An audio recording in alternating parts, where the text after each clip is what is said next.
Sa isang malawak at eleganteng silid, nakasabit sa kisame ang isang mamahaling chandelier na kumikislap-kislap. Mamahali na mga gamit sa paligid. Doon sa isang malambot na sofa, nakaupo si Fatima. Suot niya ang isang simpleng dress, ngunit baka sa postura niya ang pagkalito at tensyon. Nang marinig niya ang pagbukas ng pinto, agad siyang napatayo. Ramdam niya ang tensyon sa pagitan niya at ng kanyang daddy. "Dad, hindi niyo ko pwedeng pangunahan sa pagpapakasal. Hindi pa ako ready." Tugon ni Fatima sa kanyang ama. "Anak, para ito sa'yo at para sa pamilya natin. Ikaw lang ang nag-iisa kong anak na babae. Sa tingin mo ba, gugustuhin ng pamilya Lopez na ipagkasundo ko sila sa mga kuya mo? Please anak, kilala siyang business tycoon. Kaya maganda ang magiging future mo." "Dad, pero hindi ko siya mahal. Tsaka magpapakasal ako sa taong hindi ko man lang nakita o nakasama. Saan naman kayo makakakita noon? Sa pelikula lang." "Anak, we know what we are doing. Tsaka pagkilala na rin ito sa yumaong grandfather mo. Gusto niyan ang magiging apo niya magkaisa sa best friend niyang Lopez family." "Okay Dad, just consider one condition." "Anything anak," sagot ng kanyang daddy habang hinihintay ang kanyang kasunod na salita. 50% share of 3 months ng kumpanya natin ay mapupunta sa akin at gagawin ko ang lahat upang maging mabuting asawa sa kanya. Ito ang naisip na kondisyon ni Fatima upang gamitin ang pera at makatakas sa responsibilidad niya bilang anak.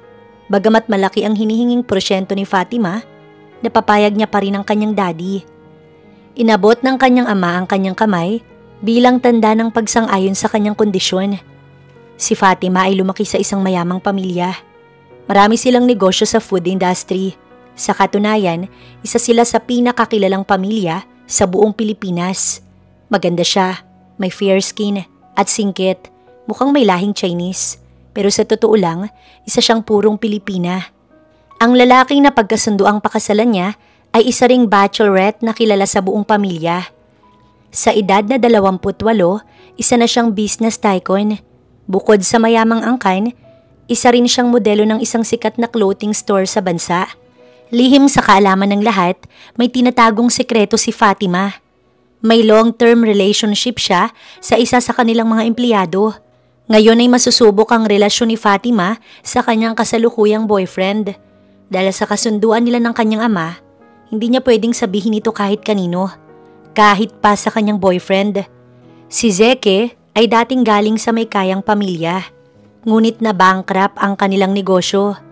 Nagkakilala sila ni Fatima noong nasa primary school pa lang sila. At hanggang ngayon, matibay pa rin ang kanilang relasyon. "Ano ba naman si Dad? May papiring pa sa akin. Hindi naman to blind date." Bulong niya sa sarili, habang may isang taong nag-aalis ng kanyang blindfold. Pagkaalis nito, tumingin siya sa likuran at nakita niya si Rafael. Si Rafael ay matagal nang malapit sa kanilang pamilya. Ngunit hindi naging close ang dalawa. At lalong walang romantic involvement. "Ikaw lang palang ipapakasal sa akin," sambit ni Fatima habang nakatingin sa lalaki. Tinignan niya ito mula ulo hanggang paa. Kahit matipuno ang pangangatawan ng lalaki, pakiramdam niya wala siyang pakialam. "Baka sakaling nakalimutan mo ang pangalan ko. I'm Rafael," sambit ng lalaki. Hindi na nagulat si Rafael. Sa katunayan ay matagal niya nang gusto si Fatima. Kaso, hindi sila nagkaroon ng pagkakataong maging close dahil mailap si Fatima sa kanya. Ayon sa kagustuhan ni Rafael, matagal na rin niyang pinapangarap na mapangasawa ang dalaga. "Okay Rafael, for your information, gagawin ko rin to para sa kumpanya at para sa lolo ko." "Really? Pero hindi yun ang sinabi ni Tito sa akin. Ang sabi niya, gustong gusto mo raw ako. And you know the feelings are mutual." Napangisi siya at sinadyang lumapit ng kaunti kay Fatima pero inirapan lang siya. "Ano? Sinabi yun ni Dad?" Tanong niya kay Rafael. "Yes. I want us to be close kasi malapit na tayong ikasal." "I know, but where's the ring?" Nilabas ng lalaki ang isang maliit na kahon mula sa kanyang bulsa. Luluhod na sana si Rafael nang bigla siyang pigilan ni Fatima. "Huwag ka nang lumuhod. Nakakahiya sa paligid. Ang daming tao." Sambit ni Fatima habang iniikot ang kanyang ulo. Tinitingnan ng paligid. Kinuha niya ang singsing at nang hindi na nagsalita pa, Isinuot ito na para bang normal lang lahat. I'll go ahead. May kailangan pa akong asikasuhin. Bye. Sabi ni Fatima sa kanyang kasama. Naiwan si Rafael na tulala sa kinauupuan niya. Ayos lang kung ganoon ang approach niya. Tinanggap pa rin naman niya ang singsing. Ibig sabihin pumapayag siya. Bulong nito sa sarili. Samantala, abala ang lahat sa eleganteng restaurant kung saan nagkita si Fatima at ang kanyang boyfriend. Tahimik silang magkaharap sa lamesa. Nakafocus lang sila sa isa't isa na parang silang dalawa lang ang tao sa loob ng lugar. Ano tong nabalitaan ko na magpapakasal ka na, love? Bakit hindi mo man binanggit sa akin? Ako ang BF mo. Malamig ang boses ng boyfriend niyang si Zeke, pero baka sa titig niya ang pagpipigil ng emosyon. Pasensya na, love. Company matters lang to. Tsaka I promise, hindi ako mahuhulog sa kanya. I will be professional. Hindi ko naman siya gusto. Ikaw lang ang mahal ko, Zeke. Matapos ko lang makuha ang 50% share ng kumpanya, sasama na ako sa'yo. Pero, pakakasalan mo siya? Paano na ako? No worries. The plan is magpakasal sa kanya pero sa'yo ko sasama, Zeke. Don't you ever compare yourself to him kasi ikaw talaga ang mahal ko. Naiintindihan mo ba ako? I just need the share and then we will live happily ever after. Sambit niya sa kanyang boyfriend. Basta, never kang magpapahalik sa kanya, okay? Tumango si Fatima bilang pagsang-ayon. Dumating ang araw ng kasal ni na Fatima at Rafael. Sa mata ng mga bisita, perpekto iyong seremonya. Mainggrandeng dekorasyon, marangyang bulaklak na nakahanay sa altar, at musika ng violin na tumutugtog habang naglalakad sa gitna si Fatima. Ngunit sa likod ng puting belo at pilit ng ngiti niya, may mabigat na katotohanan. Hindi niya mahal ang lalaking nasa harapan niya. Napilitan lang siya. Hindi ito alam ni Rafael. Sa kabila ng pagiging cold ni Fatima sa kanya, umaasa siyang sa paglipas ng panahon, matututunan din siya nitong mahalin. Kinagabihan, habang tahimik ang buong bahay, kumatok si Rafael sa pinto ng kwarto ni Fatima. Bitbit niya ang 2 baso ng wine. Umaasang kahit papaano, may magandang simula sila bilang bagong kasal. Fatima, mahina niyang tawag pero hindi man lang siya nito pinagbuksan ng pinto. Kasal na tayo. Bakit ayaw mong tumabi sa akin sa pagtulog? Pinihit niya ang doorknob pero nakalak. Napabuntong hininga na lang siya at marahang isinandal ang noo sa pintuan. Sige, papayag na ako maghintay. Sabihin mo lang kung kailan ka magiging handa. Ilang segundo pa siyang nanatiling nakatayo roon bago siya dahan-dahang tumalikod at bumaba sa sala.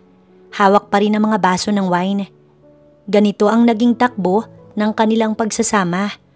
Parang 2 estrangherong nakatira sa iisang bubong. Wala ang init ng isang bagong kasal. Wala ang mga halakhak tuwing almusal o sabayang pagtulog sa gabi. Si Fatima ay laging mailap at kahit ang pinakasimpleng pagsabay sa pagkain ay kanyang iniiwasan. Kadalasan, si Rafael ay mag-isang nakaupo sa dulo ng mahabang dining table. Tahimik na kumakain habang nakatingin sa bakanting upuan sa harap niya. Isang araw, habang iniikot niya ang baso ng alak sa kanyang kamay, nagbukas siya ng damdamin sa kanilang butler na si Mang Roger.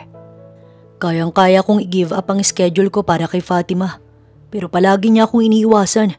Di ko na alam kung paano siya lalapitan. Ani Rafael, pilit nang umiti habang tinitingnan ng frame photo ng kasal nila na nakasabit sa dingding. Maingat na tumugon si Mang Roger. Sir, baka nag-a-adjust pa rin siya. Baka kailangan niya pa ng panahon. Tahimik na napaisip si Rafael. Napatingin siya sa hagdanan na tila ba inaasahang bababa mula roon si Fatima. Pero ilang linggo na ang lumipas, hindi pa rin nagbago ang asal ng kanyang asawa. Lalong tumitindi ang kanyang hinala. Sa tingin mo, baka hindi talaga ako ang mahal niya. Baka nga napilitan lang siya. Tumigil siya sandali. Nasa kwarto pa rin ba siya? Tumango si Mang Roger. Opo sir, ayon sa ibang kasambahay, lumalabas lang siya kapag wala na kayo sa bahay. Napakagatlabi si Rafael. Masakit marinig ang ganitong katotohanan pero hindi na siya nabigla. Ramdam niya na iyon sa bawat kilos ng babae. Saan siya nagpupunta? Wala po kaming ideya. Kung gusto nyo, pwede po nating pasundan gamit ang isa sa mga guard. Umiling si Rafael. Hindi. Kailangan ng asawa ko ng privacy. Hindi ko siya pag-aari. Kung ayaw niyang sabihin, hayaan ko na lang. Kinaumagahan, maagang nagising si Rafael. Sa kabila ng malamig na pakikitungo ni Fatima, nagluto pa rin siya ng fried rice, itlog at paboritong kape ng asawa. Tahimik niyang inihain ang almusal habang umaasang bababa si Fatima at makakasalo niya kahit sandali lang. Lumakad siya papunta sa kwarto ng babae at marahang kumatok. Fatima, breakfast is ready. Tawag niya. Ngunit tahimik lang sa loob. Wala siyang narinig na sagot o kaluskus man lang. Walang kahit anong senyales na may tao sa loob. Kumunot ang noon ni Rafael. Maingat niyang tinulak ang pinto. Nakabukas pala ito. Pagpasok niya, tila wala na roon ang presensya ng kanyang asawa. Malinis ang kama, walang gamit sa dresser, at tila ba walang bakas na may nanatili roon. Ngunit isang bagay ang agad na sumabog sa kanyang damdamin. Isang maliit na papel na nakapatong sa side table. Binasa niya ito habang nanginginig ang kamay. "I'm sorry, but I don't love you." Sa likod nito, isang mas matinding saksak sa puso. Isang annulment paper na pirmado ni Fatima. Para bang huminto ang mundo ni Rafael. Napahawak siya sa papel at hindi niya na napigilan ang pagpatak ng kanyang mga luha. Dahan-dahan siyang naupo sa gilid ng kama. Hawak ang note, para bang doon na rin gumuho ang pangarap niyang buhay mag-asawa. Pigil ang hininga niya. Napabulong siya habang hawak ang papel. "Hindi ako papayag. Hahanapin kita, Fatima. Sisiguraduhin kong gagawin ko ang lahat para makuha ka.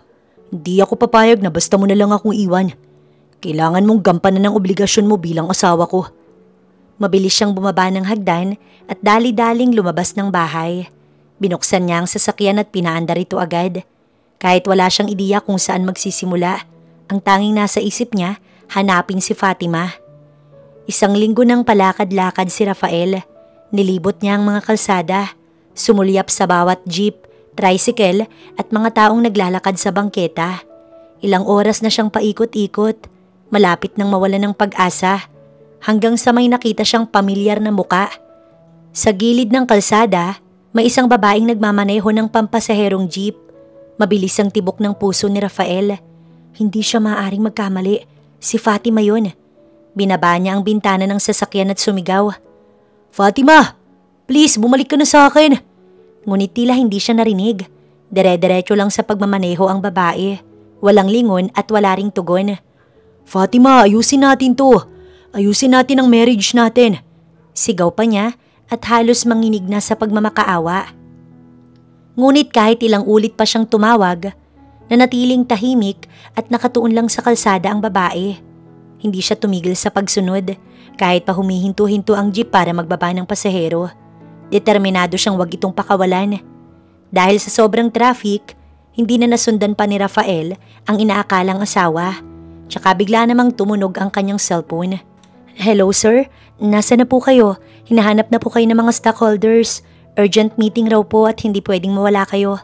Tawag ng kanyang assistant. Bigla niyang pinalo ang manibela at sa sobrang lakas, napindot niya ang busina. "Wrong timing naman oh. Sige, hintayin niyo ako. Papunta na ako dyan." Sabi niya sabay U-turn. Habang nagmamaneho, agad niyang tinawagan ang kanyang butler. "Mang Roger, kailangan ko ng tulong mo. Parang nakita ko ang asawa ko eh. Pwede bang mag-utos ka na rin ng ibang guard para halughugin ang buong area? Kailangan ako sa office at hindi ko pwedeng palampasin ang pagkakataong to. Nandito lang siya. Isisend ko ang address. Tawagan niyo ako pag nakita niyo na siya. She's driving a jeep. Please, I need you to do it now." Sabi niya at agad na pinatay ang tawag. Kalagitnaan pa lang ng meeting ni Rafael nang tumunog ang kanyang cellphone. Nakatanggap siya ng mensahe mula sa kanyang butler. "Sir, nakita na ho namin siya. Andito siya sa terminal malapit sa mall." Dali-dali siyang nag-ayos at tumayo. "I'm sorry, it's an emergency. My assistant will take care of this." Sabi niya. Ngumiti naman ang kanyang assistant at ipinagpatuloy ang meeting. Hanggang sa makalapit sila sa isang terminal. Papaalis na sana ang jeep ng babae, ngunit hinarangan ito ng maraming sasakyan na galing sa mga gwardya ni Rafael. Kahit anong busina ng babae, hindi sila umaalis. Ano ba? Magpapakamatay ba kayo? Magpagilid nga kayo. May mga sakay ako oh. Sigaw niya sabay busina ng sobrang lakas. Bumaba naman si Rafael sa kanyang sasakyan at lumapit sa babae at doon ay tuluyang huminto ang jeep. Agad namang bumaba ang babae at halatang nalilito sa nangyayari sa paligid. Fatima, tigilan mo ng pag-astang inosente ka. Gawin mo ang obligasyon mo bilang asawa ko. At bakit ba hindi mo ko nililingon? Kanina pa kita tinatawag. Buti na lang, tinulungan ako ni Mang Roger na hanapin ka. Bakit hindi mo ko pinapansin? Bumalik ka na sa akin please. Kahit ano gagawin ko basta bumalik ka lang sa akin. Anas niya habang humihingal. Napatingin ang babae sa kanya. Halatang nagtataka. Hindi ito ang reaksyong inaasahan ni Rafael. Sa tingin niya, magmamaang-maangan lang ang kanyang asawa para hindi sumama sa kanya. Sir, nagkakamali ho kayo. Sino pong Fatima ang tinutukoy nyo? Rosie po ang pangalan ko at bakit nyo ba ako hinaharang? May mga pasahero ko. Perwisyo lang kayo sa kalsada. Napatigil si Rafael. Nanginig ang kanyang mga mata habang tinititigan ng babae sa harap niya. Mula sa itsura, boses, kilos, lahat ay si Fatima. Hindi ako nagkakamali, ikaw si Fatima. Mahinang sagot ni Rafael. Ngayon na nahanap na kita, hindi na ako papayag na pakawalan ka. Iuwi na kita sa ayaw at sa gusto mo. Kung gusto mo lang ng ganitong buhay, okay lang. Pero sana sinabi mo. Hindi mo kailangang sabihin na hindi mo ko mahal dahil gagawin ko ang lahat, Fatima. Halika na, iuwi na kita. Hinawakan niya ang kamay ng babae, ngunit agad itong binawi. Nababaliw na ho ba kayo? Rosie nga po ang pangalan ko. At saka asawa? Wala nga ho akong boyfriend. Tapos ngayon asawa agad? Tigilan niyo nga ho ako. May trabaho pa po ako. Iniwasan niya ang pagkakahawak ng binata at halata sa mukha niya ang pagkairita. Hindi ako titigil hanggat hindi ka umuwi sa bahay natin. Ngayon naman, niyakap na niya ang babae tsaka bumulong, halos desperado sa paglalapit. Namimiss na kita. Hindi ako papayag na maging failed ang marriage natin. Kung ano man ang hindi natin pagkakaintindihan, pag-usapan natin sa bahay. Ang kulit niyo hindi nga ako si Fatima. Iritadong sabi ng babae, habang mabilis na kinuha ang kanyang wallet mula sa belt bag na nakasukbit sa katawan niya. Agad niyang inilabas ang kanyang driver's license at isinampal ito sa harap ng lalaking kausap. Rosie ang pangalan ko. Kita niyo yan? Kaya tigilan niyo ako sa kalukuhan ninyo. Baka pinaprank niyo lang ako at hindi ako sasama sa'yo. Hindi na ako magtataka kung bakit iniwan kayo ng hinahanap niyo. Sobra kayong protective. Ang daming gwardyang nakapalibot. Kung sino man siya, sigurado kung nasakal na ho siya sa inyo. Kaya tigilan niyo na ako. Dagdag pa niya sabay irap. Napako ang tingin ni Rafael sa ID. Malinaw ang nakasulat. Rosie ang nakalagay. Pareho ng hugis ng mata. Gilid ng labi. Patitikas ng ilong. Pero iba ang kulay ng balat. Si Rosie ay medyo kayumanggi. Sunog sa araw. Halatang babad sa biyahe sa kalsada. Pero kung tititigan mo, parang hindi mo maipagkakailang siya si Fatima. Tahimik na bumuntong hininga si Rafael. Sa loob-loob niya, imposible. Kamukhang kamukha niya si Fatima. Hindi ito basta pagkakahawig lang. Para silang iisang tao. Hindi na lang siya nagsalita. Imbis na makipagtalo pa, pinili niyang manahimik at mag-isip. May family dinner kasi silang dadating. Tayo na niyang mabuksan na naman ng tungkol sa pagkawala ni Fatima. Kailangan niyang maiuwi si Fatima. Kailangan niyang magpanggap na ayos lang ang lahat. Doon pumasok sa isip niya ang isang delikado pero desperado niyang plano. Magpanggap kang asawa ko. Babayaran kita. Triple pa sa kinikita mo sa pamamasada ng jeep. Seryoso niyang sambit habang tumitig kay Rosie. Napakunot ang noo ni Rosie. Namilog ang kanyang mga mata sa pagkagulat. Nababaliw na ho ba talaga kayo? Akala niyo ho ba bayaran ako? Mukha bang desperada akong babae na madaling bumigay? Sabay hakbang paatras ni Rosie habang tinatakpan ng kanyang dibdib. Parang kinakabahan sa intensyon ng lalaki. Bagaman naka-boyish attire siya, cap-loose shirt at faded jeans, lumilitaw pa rin ang natural niyang hubog. Kahit balot sa pawis at alikabok, maganda si Rosie. At ngayon, ramdam niya ang tensyon sa pagitan nila habang nanlilisik ang kanyang mga mata sa galit at pagdududa. Hindi yan ang ibig kong sabihin. I just need your presence. Paliwanag ni Rafael, mahinahon ang boses pero matigas ang paninindigan. Presence? Alam ko yung mga ganyan, kunya-kunyarian lang. Tapos kapag napasunod nyo na ako, ibibenta nyo ako sa sindikato o kaya... Napatigil siya, luminga-linga, biglang nanginig ang kanyang kamay at halata ang pagkatakot sa mukha niya. Baka kunin nyo pa yung mga lamang loob ko. Naubos ang pasensya ni Rafael, tumindig siya ng diretso. Nilapitan ng babae mahina pero madiing nagsalita.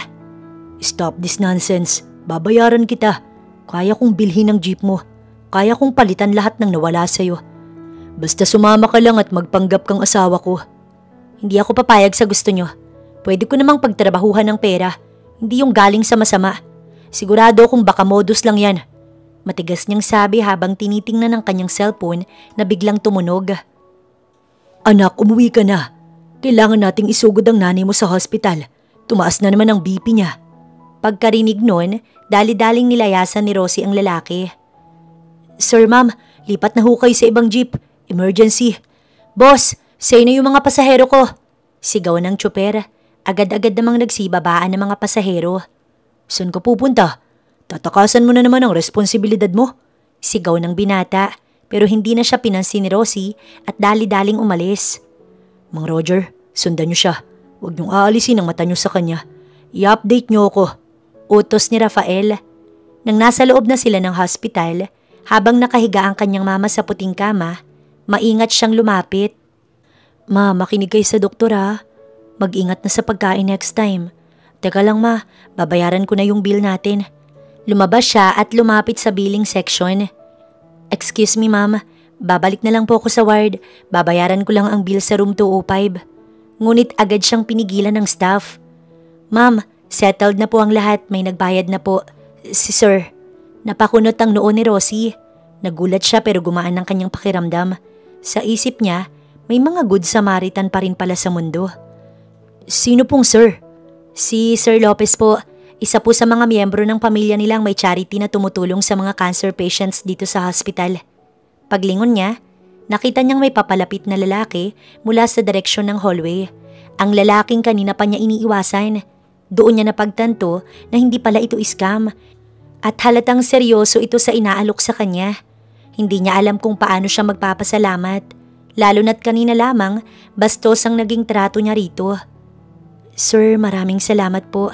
Taos-puso niyang pagsalubong sa binata, pero hindi siya nginitian nito bagkus ay parang nag-iisip pa rin ang muka. See, hindi ito modus. I just need you. Kamukhang kamukha mo ang asawa ko at hindi ka naman lugi kasi babayaran kita. Talent fee mo sa pagpapanggap. Nagulat si Rosie. Mabilis ang tibok ng kanyang dibdib. Hindi niya alam kung matatakot ba siya o kakagat sa alok. Pero sa likod ng pangamba, pumasok ang isang katotohanang hindi niya matatakasan na kailangan niya ng pera, lalo na para sa maintenance ng kanyang nanay. Isa pa, na siguro naman niyang mabait ang binata dahil sa kabutihang loob niyang magbayad sa kanilang bill. Maayos ring kausap at halatang mapagkakatiwalaan. Hindi siya mukhang manluloko at higit sa lahat, hindi nito tatakbuhan ng offer sa kanya. Magkano po sir? Tanong niya. Mas mababa ang tono ng boses. Nag-aalanganin pero curious. 100,000 kada buwan. Halos malaglag ang panga ni Rosie. Ha? 100,000? Aba sir, parang ginagastos nyo lang ho ang pera nyo. Hindi ko kayang tanggapin yun. Baka naman kaya malaki dahil may kapalit yan. Baka abusuhin nyo ko. Tinapik niya ang sarili sa dibdib ulit. Sabay yuko.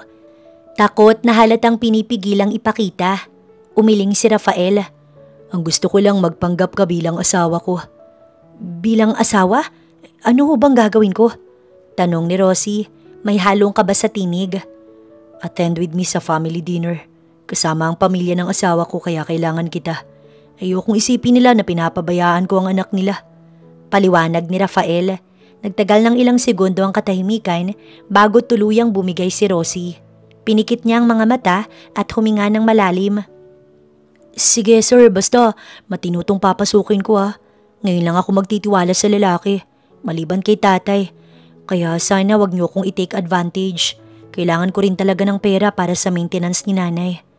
Tumango si Rafael at saglit nang umiti. Okay, sumama ka na sa akin. I promise you're safe. Let's go. Tinuro niya ang kanyang sasakyan.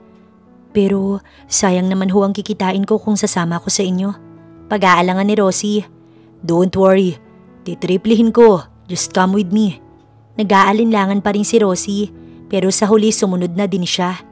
Bitbit ang takot at kaba sa dibdib, tahimik siyang sumakay sa sasakyan ni Rafael.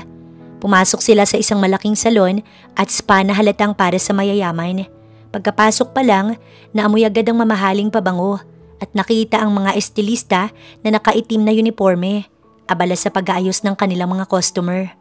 Lumapit agad sa kanila ang isang matangkad na transgender na may pulang buhok. Ang kinis ng balat niya, matangos ang ilong at maganda tsaka sobrang elegante. Suot niya ang isang kumikislap na hikaw at pulido ang make-up. Nakangiti siya at welcoming ang aura niya. Halatang sanay sa social na crowd. Good morning, Sir Lopez. What can I do for you today? Masiglang bati ng transgender.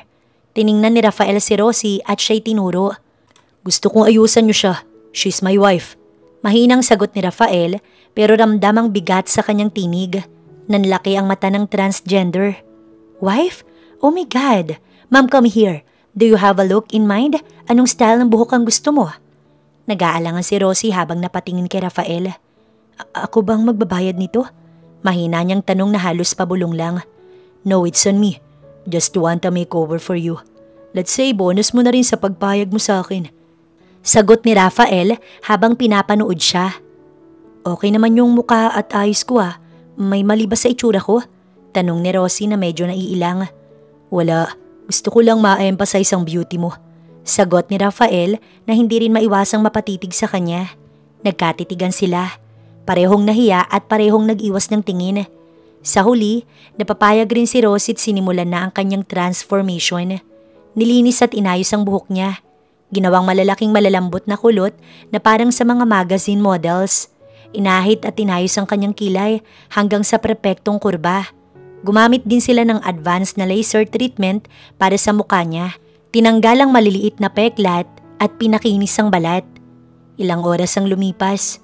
Maraming beses siyang pinasuot ng iba't ibang designer outfits, sapatos at accessories habang paikot-ikot sa fitting room. Sa bawat labas niya, pinupunasan siya ng foundation at nilalagyan ng kaunting touch-up hanggang sa isang damit ang nagpahinto sa lahat. Isang eleganting beige na dress na may manipis na lace sa balikat. Simple lang pero may class. Pinasuot ni Rafael ito sa kanya. Napatingin si Rafael, halos hindi siya makapaniwala. Ang nakatayo sa harapan niya ay hindi lang basta kamuka. Parang siya mismo si Fatima. Para bang bumalik sa kanya ang araw ng kasal nila. Napaangat ang kilay ni Rafael at saglit siyang napatulala. Ang dami ko nang sinuot pero hindi pa rin ako komportable. Sir, naiilang pa rin ako sa itsura ko. Reklamo ni Rosie habang inaayos ang strap ng damit. Don't be. Maikling sagot ni Rafael. Nanatiling nakatitig. Sabihin niyo na ho sa akin kung anong purpose ang ginagawa ko para hindi naman sayang ang oras ko. Dagdag ni Rosie. Pretend to be my wife. She loves beige color. Diretsong sagot ni Rafael. She's been missing until now. At habang hinahanap ko siya, gusto ko pansamantala ikaw muna. You look exactly like her. Lalo na ngayon, suot mo pa ang isa sa mga paborito niyang style ng damit. Napatigil si Rosie at napatingin sa suot niya. Ganito ho pala ang taste niya, sir. Halatang mayaman ang asawa niyo. Bakit hindi niyo na lang siya hintayin? For sure, babalik rin siya. Hindi niya ako mahal. Mahinang sagot ni Rafael. Kita sa mukha ang lungkot. Pero gagawin ko ang lahat para bumalik siya. Ayokong isipin ng pamilya niya na pinabayaan ko siya. Ayoko rin na machismis ang marriage ko. Marami ang nakakakilala sa akin, Rosie. Maraming magtataka kung bakit bigla siyang nawala. Tahimik lang na napayuko si Rosie. Pwede ko hubang makita ang picture ng asawa niyo? Kinuha ni Rafael ang wallet niya at tinabot ang isang lumang larawan, yung kinuna noong araw ng kasal nila. Nakasuot ng parehong damit si Fatima sa larawan at nang tinignan ito ni Rosie, halos mabitiwan niya ito. Hala, magkamukha nga ho kami. Parang doppelganger ko. Imposible namang kambal ko siya kasi galing ako sa mahirap na pamilya at wala namang sinasabi sa akin ng mga magulang ko. Ako pa naman ang panganay namin. Maybe kamukha mo lang siya, sagot ni Rafael. Pero ngayon, hindi yun ang importante. Ang importante, kailangan mong masanay to be my wife. May ganun pa pala. Bagamat may kaba sa mata niya, bahagya siyang tumango bilang sagot. Dinala ni Rafael si Rosie sa isang malaking mansyon. Habang nasa loob ng sasakyan, hindi mapakali si Rosie. Panay ang tingin niya sa labas ng bintana habang papalapit sila sa isang malapalasyong bahay. "Sir, nasan ho tayo? Saan niyo ko dadalhin?" Tanong niya na halatang kabado. "Sa bahay namin." Maikling sagot ni Rafael. "Kailangan mong matutunan ang buhay namin ni Fatima para magaya mo siya ng mas maayos." Pagbukas ng gate, bumungad ang isang napakalawak na garden at fountain sa gitna ng driveway. Napalunok si Rosie. Pagpasok sa loob ng mansyon, una niyang napansin ang malaking chandelier na tila mga bituing nakabitin sa kisame. Naramdaman niya agad ang layo ng mundong kanyang kinabibilangan sa mundong kinasasangkutan niya ngayon. Pag-akyat nila sa ikalawang palapag, binuksan ni Rafael ang isang pinto ng kwarto. "Wow, kwarto ho ito ni Ma'am Fatima?" Namamanghang tanong ni Rosie habang iniikot ang paningin sa loob. "Ang yaman niyo pala, sir. Grabe, parang mas malaki pa ang banyo ninyo kaysa sa buong bahay namin." Napangiti si Rafael. "Simula ngayon, eto na rin ang kwarto mo." Dumiretso sila sa isang maliit na study room. Doon ipinakita ni Rafael kay Rosie ang mga lumang larawan ng pamilya ni Fatima. Mula pagkabata, mga gala, dibu kasal at iba't ibang social events. Inisa-isa rin niyang tinuruan si Rosie kung paano umasta at kumilos na parang mayaman, kung paano maglakad na may tindig, at kung paano kumain ng may poise sa harap ng maraming tao. May ilang linggo pa siya para masanay at gayahin ang totoong asawa ni Rafael. Sa isa sa mga session, suot ni Rosie ang isang designer na damit at 3 inches na heels. "Ang hirap namang maglakad na to," reklamo niya habang nanginginig ang tuhod sa bawat hakbang. "Sir, pwede ho bang magsandal na lang ako, yung walang takong?" Bahagyang natawa si Rafael. "Ang siga mo kasi maglakad, parang lalaban sa kanto. Straight body, focus lang. Sanayin mo na ang sarili mo. May ilang linggo pa bago ang family dinner. Dadalo tayo sa family dinner next month kasama ang pamilya mo." "Yung pamilya ko po? Si tatay?" "Hindi, pamilya ni Fatima. Basta isipin mo ikaw si Fatima, okay? Lahat ng tinuro ko kailangan mong i-apply." Pagkatapos ng ensayo, inabot ni Rafael ang isang papel. "Sign the contract." Mahinahon itong utos. Napakunot noo si Rosie. "Para saan ho itong kontrata?" "Para hindi mo ko takasan." Sagot ni Rafael ng diretsahan. "Naninigurado lang ako. Nasa kasunduan natin din na walang kahit sinong makakaalam kung sino ka talaga. Basta't kapag kasama mo ko, ikaw si Fatima, walang palya." Tahimik na tumango si Rosie habang pinipirmahan ng dokumento. "Okay sir, deal." Bigla na lang bumukas ang pinto ng malaking mansyon. Pumasok ang isang lalaking halatang nagmamadali. "Ma'am Fatima, nandito na ho pala kayo. Welcome back ho. Sabi ko na nga ba mapapabalik din kayo ni Sir Rafael." Napakunot noo si Rosie.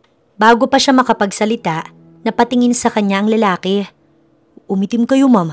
Dagdag pa nito, pansin ang mas maitim na kutis ni Rosie. Nataranta si Rosie. Napatingin siya kay Rafael, halatang hindi alam ang sasabihin. Agad siyang umiti ng pilit at humawak sa kanyang braso. "Galing kasi ako sa beach, nagpatan sir." Sabay tawa ng alanganin habang pinisil ang palad niya sa kaba. Napatingin si Rafael sa kanya tsaka napailing. Halata sa mukha niyang pinipigilan ng tawa, lalo na nang magsalita ang butler.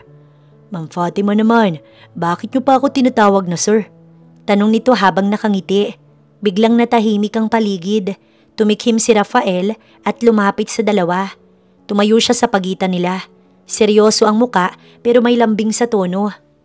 "Mahabang kwento," aniya habang nakatingin sa butler. "Tsaka ako na ikukwento ng buo. Pero to make the story short." Tsaka siya tumingin kay Rosie. "Hindi siya si Fatima, siya si Rosie. But it's a secret.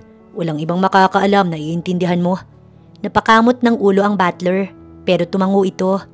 "Opo sir, walang problema, wala pong lalabas." Napahinga ng maluwag si Rosie, pero hindi pa rin nawala ang kaba sa kanyang dibdib. "Sayang ma'am," biro pa ng butler. "Effective pa naman ang reason yung nagpatan." Tumawa ito habang palabas ng silid. Naiwang nakatayo si Rafael at Rosie sa loob. Tumalikod si Rafael, humugot ng sobre sa drawer at iniabot sa babae. "Oh, heto advance payment mo. Sabihin mo sa nanay mo hindi na siya mawawala ng gamot habang nandito ka. Napatitig si Rosie sa sobre. Hindi niya agad kinuha. Sigurado po ba kayo, sir? Hindi pa ako ganun kagaling magpanggap. Baka mabuko po tayo. Ngumiti si Rafael pero may kirot sa mga mata niya. Hindi ito tungkol sa kahusayan mo, Rosie. Tiwala ang kailangan ko at ikaw lang ang meron yan para sa akin. Tahimik niyang kinuha ang sobre at bago siya tuluyang lumabas ng silid, narinig niya pa ang tinig ni Rafael sa likuran niya. See you tomorrow. Lumipas ang ilang linggo at dumating ang inihahandang dinner kasama ang pamilya ni Rafael at ni Fatima. Sa isang presidential table sila nakaupo, mahaba, elegante at formal. Halata ni Rosie ang bigat ng paligid at yaman ng bawat taong kaharap niya. Nanlalamig ang kanyang palad. Rafael, kamusta ang buhay mag-asawa? Tanong ng ama ni Fatima habang mahinahong humigop ng alak. Ayos naman po, Dad. Sagot ni Rafael. Nagkakasundo na po kami ni Fatima. Hindi ba, Han? Saglit na natigilan si Rosie. Hindi niya alam kung anong sasabihin. Lalo pat tinitimbang siya ng mga matang nasa paligid. Opo, Dad. We're okay po. Sagot niya sa wakas.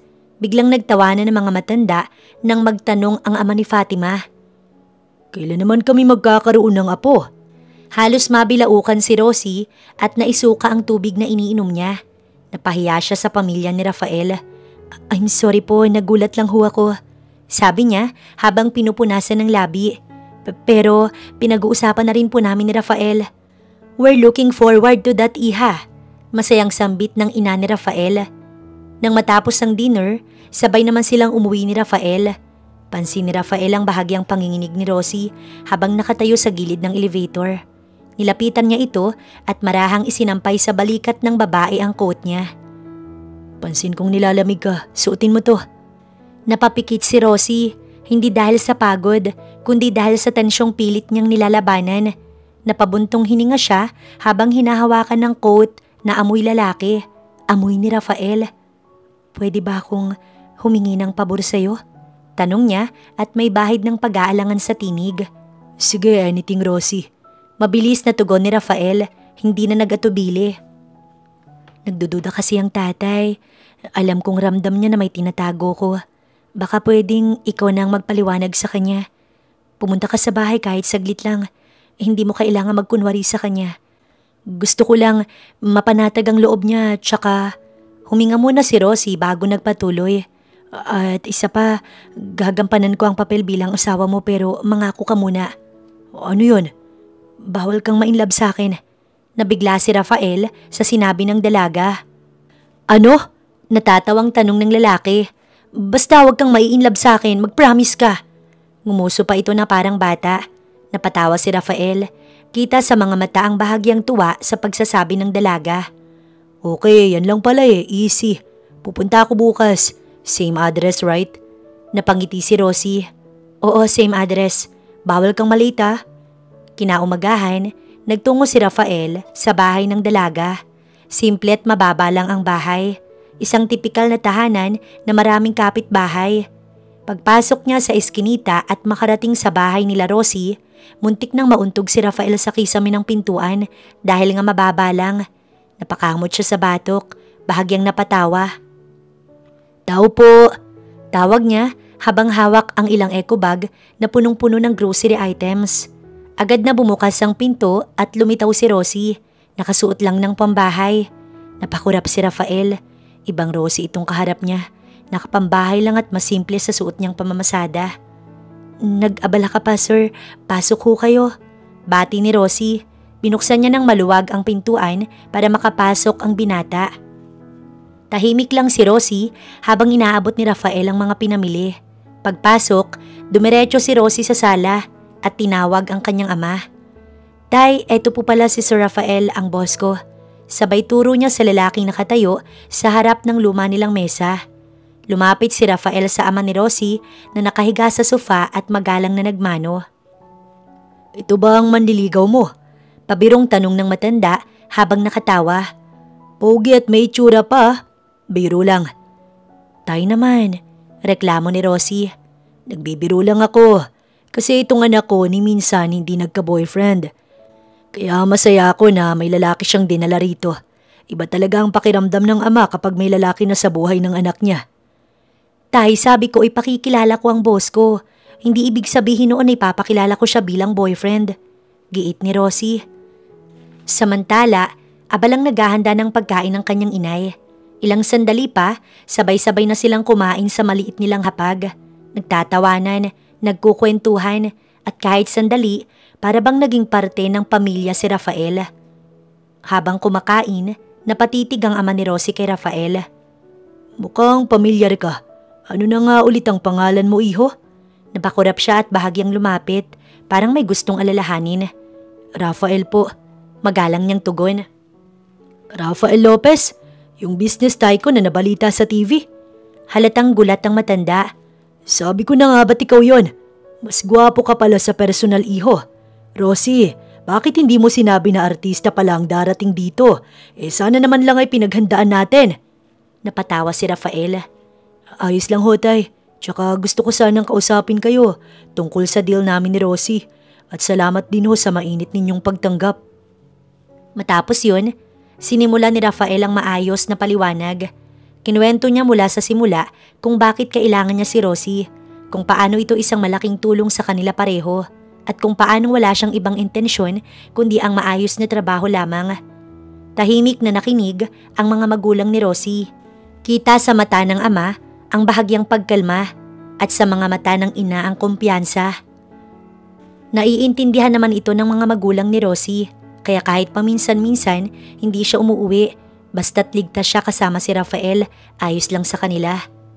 Dumating ang isang araw nang hindi nakauwi si Rosie dahil sa malakas na bagyo. Napilitan siyang magpalipas ng gabi sa bahay ni Rafael. Professional pa rin ang kilos ni Rafael at maayos naman ang pakikitungo sa kanya.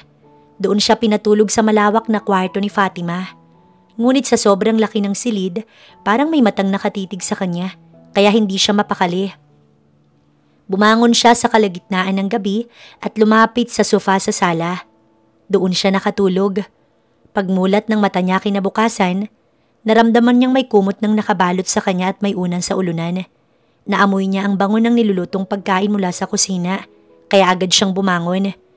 Gising ka na pala, Sleeping Beauty. Bati ni Rafael mula sa kusina. Bakit sa sofa ka natulog? Tiningnan ni Rosie ang buong paligid ng kusina. Maluwang ito.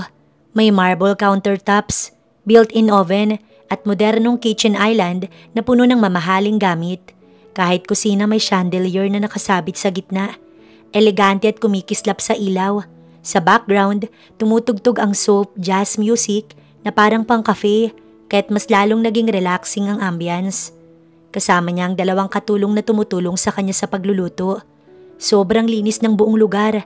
Walang kalat, walang bahid ng mantika, at bawat gamit tila may sariling pwesto. Sa gilid ay may bar stand at sa dingding nakasabit ang isang malaking still life painting na halatang mamahalin. Good morning, Ma'am Fatima. Hintayin niyo na lamang po yung niluluto namin ni Sir. Magaling po siyang magluto, kaya sigurado kung hindi niyo ito matatanggihan. Masayang bati ng isa sa mga katulong. Ngumiti naman siya at akmang tutulong, pero pinigilan siya ng isang katulong. Naku ma'am, kami na ho ang bahala rito. Magalang na sabi ng katulong. Hindi sanay si Rosie na hindi tumutulong sa kusina, kaya't sa tuwing may pagkakataon, lagi siyang present sa paghahanda, lalo na kapag may handaan. Napalingon siya kay Rafael na sa mga sandaling yon, abala pang nag-aalis ng muta sa mata. Hindi ako mapalagay sa kwarto ni Fatima. Ang lawak kasi, parang tinititigan ako ng asawa mo. Sagot ni Rosie sabay tawa. Napatawa rin si Rafael at nalito naman ang mga katulong sa sinambit ng dalaga. At nang matapos tikman ng niluluto, inaya niya na si Rosie. Halika, kain ka na muna. Habang inaabot niya ang isang plato, bigla niyang nasagi ang kamay ni Rosie. Ang init mo ha. Nilapat ni Rafael ang palad niya sa noo ni Rosie. Nilalagnat ka, dapat magpahinga ka. Tataasan ko muna ang temperature ng aircon kung nilalamig ka. Okay lang po sir, kaya ko naman ho. Hindi pwede, cargo kita. Pinagkatiwala ka sa akin ng mga magulang mo. Kalimutan mo muna yung pagiging boss ko. Magpahinga ka, Rosie. Ilang saglit pa, dumating si Rafael, bitbit ang isang bowl ng mainit na sopas. May kamay at paa naman ako, sir. Reklamo ni Rosie habang tinitingnan ng kutsarang itinatapat sa kanya. Huwag kang maarte. Walang mali siya to, kaibigan mo ko. Hayaan mong alagaan ka. Tahimik na tumango si Rosie at pumayag na subuan siya ni Rafael. Pagkatapos kumain, inalalayan siya ng binata papunta sa kwarto upang makapagpahinga. Ngunit tumanggi siya at sinabing masanay siya sa sofa. Makalipas ang ilang minuto, muling nakatulog si Rosie ng mahimbing. Nagising si Rosie bandang 6:00 ng hapon at nasa malambot pa rin siyang sofa na yakap-yakap ang isang kumot. Napabalikwas siya nang mapagtantong sobrang lapit ng mukha ni Rafael sa kanya. Gulat na gulat din ng lalaki na tila kanina pa nakatitig sa kanya habang natutulog. "Sir, anong ginagawa niyo?" Napatayo siya mula sa pagkakahiga. Pilit inilalayo ang mukha kay Rafael. Nagkunwari na lang siyang walang nangyari dahil siguradong maiilang siya. Akala niya maliwanag pa sa labas, pero nang sumilip siya sa malaking bintana, madilim na pala. Sa loob ng mansyon maliwanag pa rin dahil sa mga malalaking ilaw. Pasensya na. Paliwanag ni Rafael habang medyo napaatras din. Chinek ko lang kung may lagnat ka pa. Mukhang okay ka na. Napabuntong hininga si Rosie at pilit na ngumiti. Nagulat pa ako, sir. Akala ko kung ano na. Pero salamat kasi inaalagaan niyo ko. Babawi po ako sa susunod. Bumangon siya at inayos sa mga gamit. "Aalis na ako, sir. Baka hinahanap na ako ng pamilya ko," sabi niya habang natataranta. Pagtayo niya, bigla siyang natapilok pero agad siyang nasalo ni Rafael. "Okay ka lang?" tanong nito. Nag-alok si Rafael na ihatid siya pero magalang itong tinanggihan ni Rosie. Ang sabi niya, may dadaanan pa raw siya. Bago lumabas si Rosie mula sa main door ng bahay, napatitig si Rafael sa likuran ng dalaga. Tahimik siya at malalim ang iniisip. Kamukhang kamukha niya si Fatima. Mahinang sambit niya sa sarili. Tila hindi makapaniwala. Hindi naman imposible kung magustuhan ko siya dahil pareho sila ng muka. Pero kung sa ugali, laging may trust issue si Rosie. Pero mukhang mabait at mahaba ang pasensya. Ilang sandali pa, kinuha niya ang cellphone at may tinawagan. "Hello? May papaimbestigahan ako sa iyo. I'll send you the details." Lumipas ang 1 linggo, hindi pa rin umuwi ang tunay niyang asawa. Nagkaroon naman ng business meeting si Rafael kasama ang kanyang business partner sa isang pribadong resto. Nasa taas ang kanilang meeting place. Kitang-kita mula roon ang mga taong kumakain sa ibaba. Habang pinagmamasdan ng paligid, may isang pamilyar siyang nakita. Nakita niya si Fatima, may kasamang ibang lalaki. Dali-dali siyang bumaba at walang pasabing nag-iskandalo. Sinuntok niya ang lalaking kasama ni Fatima. "Di mo ba ako kilala? Back off, bro. Asawa ko ni Fatima." Galit na sigaw ni Rafael. "Hiwalay na kayo, bro. I'm Zeke. Kung clueless ka pa rin, ako ang long-term boyfriend ni Fatima." Nagdilim ang paningin ni Rafael. "I didn't sign the annulment paper. Bumalik ka na sa akin, Fatima. Iniiwasan mo ba ang obligasyon mo sa akin bilang asawa mo para lang sumama ka sa lalaking to?" "Tama na, Rafael," mariing sagot ni Fatima. "I did say the truth. Hindi kita mahal. Si Zeke ang mahal ko." Nanlaki ang mga mata ni Rafael. Di siya makapaniwala sa narinig. "Now it makes sense. Kaya pala ayaw mo sa akin." Bulong niya na puno ng sakit. "At saka kailangan mong umuwi, Fatima. May kailangan kang malaman." Umiling si Fatima at mariing sumagot. "Baka palabas mo lang to, Rafael. Di ako sasama sa'yo." Dali-daling umalis ang dalawa habang naiwan si Rafael sa gitna ng crowd na pinagtitinginan. Pinupulaan pero wala siyang pakailam. Ang puso niyang pinakamasakit sa lahat ng naroon. Hindi niya inakalang kaya siyang ipagpalit sa iba. Kahit sa tingin niya, mas marami siyang narating kaysa sa lalaking yun. Pero para kay Rafael, hindi siya titigil hanggat hindi niya nauuwi ang asawa. Hindi niya lubos sa kalain na ganoon lang siyang kadaling bitiwan ni Fatima. Ang babaeng itinuturing niyang mundo, ang tunay niyang asawa. Hindi siya makapaniwalang kayang-kaya siyang talikuran at hindi piliin. At mas masakit pa roon, wala pala itong pakailam sa kung ano man ang nararamdaman niya. Hindi niya na tinapos pa ang meeting. Tahimik siyang umalis sa resto at umuwi na tila wala sa sarili. Ang mundo niya ay mistulang gumuho. Pagdating sa mansyon, dumiretso siya sa kanyang kwarto at hindi na lumabas pa. Lumipas sa mga oras at nagpalit na ang araw. Nagtataka na ang mga kasambahay dahil kanina pa hindi lumalabas ang kanilang amo. Huling beses itong nangyari ay noong nalugi ang kanyang negosyo. Pero matagal na yon at ngayon kahit anong tawag nila hindi sumasagot ang binata. Maya-maya, isang tawag ang natanggap ni Rosie mula sa butler ni Rafael. Ma'am Rosie, hindi pa rin lumalabas si Sir Rafael mula kanina.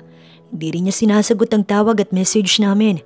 Hindi pa ho siya kumakain at nag-aalala na ho kami. Iniwan din niya kanina ang meeting nang walang pasabi. Baka naman ho pwede niyong puntahan. Alam naming matutulungan niyo siya. Nag-aalalang bumiyahe agad si Rosie at nagtungo sa mansyon.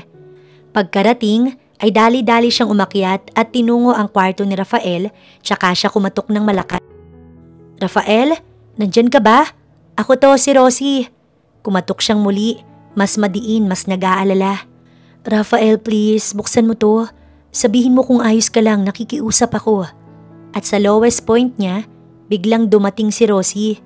Sa wakas ay pinagbuksan siya ni Rafael. Dali-dali itong lumapit sa kanya. Nakakalat sa sahig ang wedding picture nila ni Fatima. Basag-basag ang frame at sa paligid may mga bote ng alak na halatang nilaklak ni Rafael. Huwag ka munang bumaba, sir. Mahinahong wika ni Rosie habang agad na kinuha ang walis at dustpan upang linisin ang mga bubog. Pagkatapos ay lumapit siya at tinuon ang buong pansin sa binata. Sir, ano po bang nangyari? Ikwento niyo sa akin. Nandito lang ho ako. Ready ako makinig sa inyo. Dala-dala pa rin niya mga pagkaing binili niya para kay Rafael. Ito, sir, kailangan niyo pong bumalik sa wisyo. Lasing na lasing kayo. Kaya ito may dala kong goto. Pambawi ko na rin po yan. Nung ako naman ang inaalagaan niyo nung may sakit ako. Tahimik lang si Rafael habang nakatitig sa kanya. Kitang-kita ni Rosie ang lungkot sa kanyang mga mata. This will be your last day, Rosie. Bulong ni Rafael. Nakita ko na si Fatima at desidido siya. Desidido siyang gusto na talaga niya akong iwan. Iniwan niya ako para sa ibang lalaki. Hindi na siya babalik at tapos na rin ang trabaho mo sa akin. Hindi na siya nakaimik. Bagkus marahan niyang niyakap si Rafael ng mahigpit. Tahimik ang paligid pero ramdam ang bigat ng emosyon. Maya-maya, bigla na lang bumitaw si Rafael mula sa yakap. Dala ng matinding kalasingan at pagod, bigla niya na lang hinalikan si Rosie. Nagulat si Rosie, halos mapaatras siya sa pagkabigla. Sir? Gulat na gulat niyang tanong habang lumalayo. Kung sa tingin niyo si Fatima ako kaya niyo ko hinalikan, nagkakamali ho kayo. Alam kong nadadala lang kayo ng emosyon. Dali-daling umalis si Rosie. Bakas ang pagkabigo at gulo sa kanyang muka, hindi niya akalain na sa isang lalaking may asawa pa mapupunta ang kanyang first kiss. Sinundan siya ni Rafael. Hinabol niya ito sa hallway. May hawak na brown envelope. Rosie, pasensya ka na. May kailangan kang malaman. Iniabot niya ang envelope sa kanya. Kinuha niya iyon, tsaka nagpatuloy sa paglalakad palayo. Huling punta ko na ron. Mahinang sabi ng dalaga sa sarili habang naglalakad pa uwi. Hindi ako si Fatima. Galing ako sa hirap at posibleng magugustuhan ako ni Sir. Kailangan kong gumising sa realidad na hinalikan niya lang ako dahil kamukha ko ang asawa niyang mahal niya. Kailangan kong itatak sa isip ko na binabayaran lang ako ni Sir Rafael para magpanggap. At ngayong wala na akong trabaho, hindi na ako babalik sa kanya. Hindi pa niya binubuksan ang envelope hanggang sa makauwi siya. Hawak niya ito sa dibdib, mahigpit, habang mga luha tuloy-tuloy na dumadaloy. Hindi niya maitangging nasasaktan siya. Pakiramdam niya ay hindi lang natapos ang kontrata nila ni Rafael. Pakiramdam niya nasira siya. Dahil sa totoo lang, nagsiselo siya kay Fatima. At masakit man aminin, nahulog na siya kay Rafael. At ngayon pa na ang binata ang first kiss niya. Big deal iyon para kay Rosie. Binuksan niya ang envelope na inabot ni Rafael sa kanya. Isa-isang lumabas sa mga papeles at agad niyang napansin ang pangalan niya roon, pati na rin ni Fatima. May mga lumang larawan, litrato noong siya'y bata, larawan ng isang mag-asawang hindi niya kilala, at higit sa lahat, 2 baby picture na magkatabi sa hospital. Hindi niya alam kung bakit nanginginig ang mga kamay niya habang binubuklat ang dokumento. Pero pakiramdam niya may malaking katotohanan malapit na niyang matuklasan. Habang binabasa ang mga papel, tila tumigil ang mundo sa kanyang paligid. Doon niya napagtantong may kambal pala siya, si Fatima. Matagal na silang pinaghiwalay dahil sa isang trahedya. Isang lindol ang nagwasak sa buhay ng kanilang pamilya. Dahilan para mawala ang kanilang mga magulang, magkaibang pamilya ang umampun sa kanila at pinalaki sila sa magkaibang mundo. May kambal ako? Mahina niyang sambit habang dahan-dahang hinihimas ang baby picture nilang dalawa ni Fatima. Hindi niya na napigilan ng emosyon. Mabilis siyang lumabas ng bahay at agad na kinausap ang mga magulang. Nay, Tay, nanginginig ang boses niya. Namumugto ang mga mata habang lumapit sa mga ito. Alam ko na ang totoo. Sabay na tumingin ang kanyang kinikilalang mga magulang. Anak, anong totoo? Kinakabahang tanong ng kanyang tatay. Kaya pala, kamukha ko si Fatima. Kambal ko po pala siya. Anak, alam naming darating ang araw na to na malalaman mo ang buo mong pagkatao. Pasensya na anak, hindi namin agad nasabi sa iyo dahil natakot kami na baka mawala ka sa amin at iwan mo kami. Nakita namin kung paano ka lumaki at noong dumating ka sa buhay namin isa kang biyaya. Noong panahon na yon, hindi kami magkaanak ng tatay mo. Hindi rin namin alam na may kambal ka pala. Kung ganoon ay masaya kami dahil hindi ka nag-iisa. Paliwanag ng kanyang nanay. Alam ko pong inampun niyo ko matapos ang lindol. At kahit ganon hindi po ako galit. Sobrang nagpapasalamat po ako sa inyo kasi kayo ang naging pamilya ko. Pinalaki niyo po ako ng may pagmamahal at respeto. Hindi ko makakalimutan yon.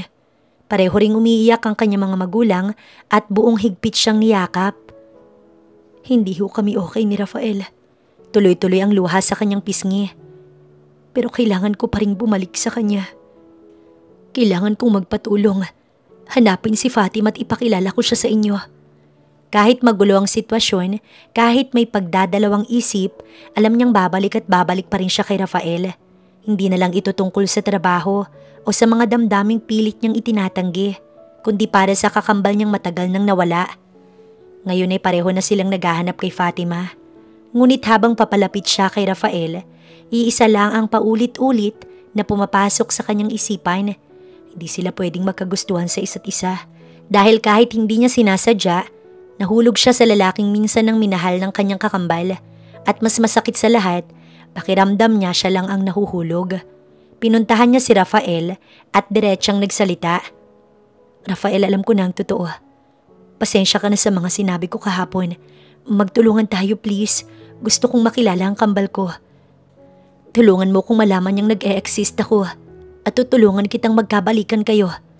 Bagamat masakit sa kanya ang sinabi niya, yun lang ang alam niyang paraan para may maitulong kay Rafael.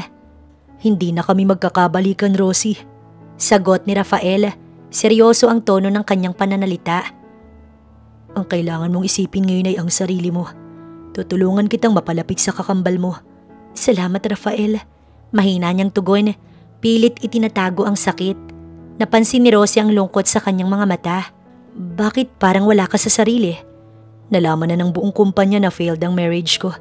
Ang mahalaga ngayon makausap mo ang kambal mo. Paano ka? Huwag mo na akong isipin. Marami pa rin naman akong makikilala. Tsaka hindi ko na rin ipipilit ang sarili ko sa kanya kung ayaw niya sa akin. Fixed marriage lang naman to. Alam ko rin naman hahantong sa ganito. Paalis na sana sila para hanapin si Fatima nang biglang may dumating na sasakyan. Ang sasakyan ni Fatima. Tumigil ito sa harap nila at agad bumaba si Fatima. Nakita ang pagkadismaya sa muka. Oh my gosh! Akala ko ako lang ang nag-cheat. Cheater ka rin pala, Rafael. At ang kapal ng mukha mo. Kamukha ko pa talaga. Well, technically kamukha ko siya. Pero hindi niya ako kayang tapatan. Obvious naman. Inayusan lang ng konti pero sorry. Mas lamang pa rin ako. Mataray niyang inirapan ng babae. Tsaka mayabang na inabot dito ang mamahaling Chanel bag niya. Kung gusto mong mapalapit sa asawa ko, be my assistant. Can you get me coffee please? No sugar. And be quick. I hate slow people. Bumaling siya kay Rafael. Hindi maitago ang panlalamig ng tono. Palihim ka pa palang gumagawa ng kalukuhan ha. Pero fine, pinapatawad na kita. At sino yung kasama mo? FYI, alam na ni Dadang lahat. Kaya ako nandito para ayusin ang marriage natin, Rafael. Ready na ako sa kasunduan ng mga grandparents natin. Nilingon niya ulit ang babae na hawak pa rin ang bag niya. Fatima, ako to ang kambal mo. Sabi ni Rosie, pilit ngumiti kahit halatang nanginginig sa kaba. Ako si Rosie. Napatingin si Fatima sa kanya mula ulo hanggang paa. Kita niya ang pagkakahawig, ang mga mata, ngiti, postura, pero hindi siya natinag. Imposible. Tumawa siya ng pilit, puno ng panlalait. Kambal kita? Excuse me, wag mo nga akong insultuhin. As far as I know, binayaran ka lang ni Rafael para magpanggap. Ganun na ba kayo kadesperado, ha? Kailangan mo pa siyang iparitoke para lang magaya ko? Grabe, nag-i-evolve na rin talaga mga bayarang babae ngayon. Nakakasama na sa mga mayayamang lalaki. Hindi na puro pang streets lang. Pero girl, kahit bihisan ka pa ng LV o Chanel, ang cheap pa rin ang dating mo. Lumapit siya't halos sidikit ang mukha kay Rosie. Ngayon na nandito na ako, hindi mo na kailangan pang magkunwari. Umalis ka na. Hindi bagay sa'yo ang mundo ko. Mas bagay sa'yo ang lumuhod sa harap ko at halika ng heels ko na mas mahal pa ito sa buhay mo. Kung gusto mong patawarin kita, come on, kiss my feet. Rosie, never do that. Matigas pero puno ng emosyon ang tinig ni Rafael. Hindi mo kailangan lumuhod sa kahit kanino, lalo na sa taong hindi marunong tumanggap ng katotohanan. Tumingin si Rosie sa kanya. Nanggigilid ang luha sa mga mata. Pero Rafael, kung ito lang ang paraan para matanggap niya ako. Hindi! Fatima! Singit ni Rafael. Seryoso ang boses. Kambal mo siya. Hindi mo dapat siya ituring na ganyan. Di na kita makilala sa kung paano ka magsalita. At hindi na mahalaga kung ano mang meron sa ating dalawa noon. Ang mahalaga ngayon ay malaman mo ang totoo. Ang totoo mong pagkatao. Pero tumawa lang si Fatima. Malalim at may halong panunuya. Rafael, are you even listening to yourself? Kambal ko daw siya. Hindi ko siya ka-level, okay? Wala pa siya sa kalingkingan ko. Kung magkakaroon man ako ng kapatid, gusto ko yung classy, fashionable, social, hindi tulad ng babaeng to na mukhang taga-probinsya at halatang losyang na. Lumapit siya kay Rafael, agresibong hinawakan sa braso. Kaya ako nandito, Rafael, para ituloy ang nasimulan natin. Hindi para ipilit mo sa akin ang babaeng yan na obviously ginagamit ka lang. Minsan ka nang umalis, Fatima. Sagot ni Rafael, mabigat ang tinig. At ngayon hindi na ako aasa pa. Oh my God, Rafael! Ang bilis mo namang sumuko. Who knows na baka sinusubukan lang kita. Napasigaw siya, halos nanginginig sa galit. Bakit? Akala ko ba mahal mo ko? Dahil lang ba dumating ang low budget version ko? Bigla ka nang nagbago? Ako si Fatima, at kahit palitan mo pa ako ng 10 katulad niya, you can never replace me. Humakbang siya palapit kay Rosie. Galit na galit ang mga mata. Ikaw, inaagaw mo ang asawa ko? Sasaktan kita kung hindi ka pa umalis. Pinilit ni Rosie maging kalmado sa kabila ng panlalait ni Fatima. Hindi ko siya inaagaw sa iyo, Fatima. Sa totoo nga niyan, gusto ko na magkabalikan kayo. Gusto ko maging okay tayong tatlo. Kung talagang gusto mong magkabalikan kami ng asawa ko, layuan mo siya. Mariing sabi ni Fatima kay Rosie. Tapos na di ba ang trabaho mo sa kanya? Kung gusto mong maging okay tayo, wag na wag ka nang pupunta dito sa bahay namin ni Rafael. Unless, umaasa kang magugustuhan ka niya. Bumalik ka na lang kung saan ka galing. Kung kailangan mo ng pera para layuan ang asawa ko, ibibigay ko. Name your price. Hindi agad nakaimik si Rosie. Ramdam niyang sinasaksak siya ng bawat salitang binitiwan ng kanyang kakambal. Ngunit bago pa siya makasagot, si Rafael na ang sumabat. Tama na, Fatima. Yung lalaking kasama mo sa restaurant, hindi ba't yun ang dahilan kung bakit mo ko iniwan? Pinagpalit mo ko tapos ngayon, babalik ka taaktong parang wala lang. Napalunok si Fatima pero hindi siya sumagot. Ngayon pa talaga pagkatapos mong wasakin ng tiwala ko tsaka ka babalik. Ngayong alam ko na kung anong klaseng tao talaga ang pinakasalan ko. Isang manluloko, makasarili at walang simpatya kahit kanino. Biglang napatigil si Fatima. Tila hindi inaasahan ang reaksyon ni Rafael. Wala yon, anya pero halatang alanganin ng boses. Oo, inaamin ko. Boyfriend ko siya. Pero ngayon mas napagtanto kong ikaw ang mahal ko, Rafael. Kaya nga ako bumalik eh. Napalingon si Rafael kay Rosie. May lungkot at pasasalamat sa mga mata nito. Aalis na lang ako. Mahinang sabi ni Rosie. Pilit pinipigilan ang panginginig ng boses. Ang mahalaga magkausap kayo, Rafael. Wag na wag mong bibitawan ng kakambal ko, nakikiusap ako sa iyo.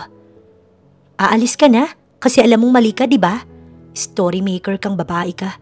Drama queen. Sige na, mas mabuti pang umalis ka na nga, pero tandaan mo to. Lumapit siya kay Rosie at halos magdikit na ang mukha nila. Ako lang ang anak ni Daddy. Ako lang, hindi ikaw. Kaya wag mong sirain ang pamilya ko gamit ang mga kwentong barbero mo. Bakit ba bigla ka na lang sumulpot sa buhay ko ha? Sa tingin mo maniniwala ko sa'yo? Tiningnan niya si Rafael. At ikaw Rafael, ikaw pa talagang nagdala sa kanya? You are seriously falling for this crap? Hindi ako nagsisinungaling Fatima. Matagal tayong nawalay sa isa't isa. Nandito ko para magpakilala para sabihin ako to kambal mo. Hindi ako nagbibiro. Tanungin mo si Rafael, siya ang tumulong sa akin. Tanungin si Rafael, kung sino ka man, hindi ako basta-basta naniniwala sa kahit na sinong may agenda. Sa totoo lang hindi ko alam ang motibo mo. Pero ang timing mo, ang style mo, everything screams set up. Sa dami ng tao sa mundo ko pa talaga. Ako pa talaga ang gusto mong kulitin at gambalain. Biglang lumabig ang boses ni Fatima. Wag na wag kang lalapit sa akin. Hindi ko kailangan ng fake sister. Ayokong malaman ng lahat na may kambal ako. Lalo na kung ikaw ang ipinagmamalaki ko. Ayokong masira ang imahe ko. Ayokong guluhin mo ang buhay ko, ang pamilya ko, ang posisyon ko. I've worked so hard for this life.